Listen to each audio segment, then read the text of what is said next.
Hello বন্ধুরা, আমি আজকে করছি ট্যাংরা মাছের ঝাল ঝোল।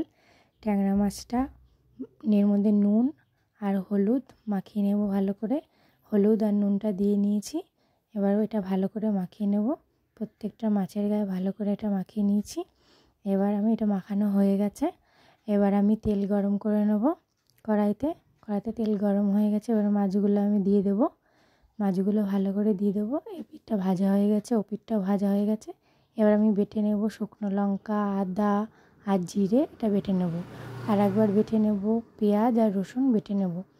দিয়ে অল্প একটু পেঁয়াজ দিয়ে আর লঙ্কা, শুকনো লঙ্কা ফোড়ন দিয়ে এটাকে আমি বসিয়ে দিলাম।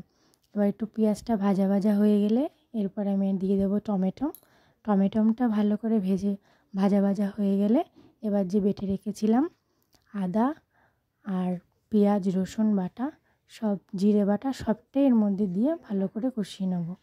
ভালো করে একটু কষিয়ে নিয়ে এবার এটা লঙ্কা বাটাটা আর আদা বাটাটা এটা দিয়ে দিলাম। দিয়ে ভালো করে এটা কষিয়ে নেব। এবার আমি মশলাটাকে ভালো করে কষিয়ে নিচ্ছি।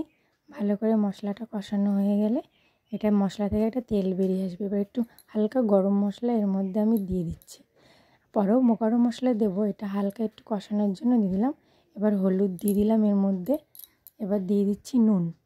এবার নুন হলুদ দেওয়া হয়ে গেলে আমি এটা পরিমাণ মতো দিয়ে নেব। এবার ভালো করে এটা আমি কষিয়ে নেব। ভালো করে কষানো হয়ে গেলে এবার কষানো হয়ে গেছে। এবার আমি এর মধ্যে জল দিয়ে দেবো। জলটা যেই ফুটে উঠবে পরে মাছ দিয়ে দেবো। আমি জলটা ফুটে গেছে। এবার আমি এর মধ্যে মাছগুলো সব একে একে দিয়ে দিলাম। ভালো করে ঝোলটা ফুটে উঠবে। এবার আমি এর মধ্যে গরম মশলা ছড়িয়ে দেবো।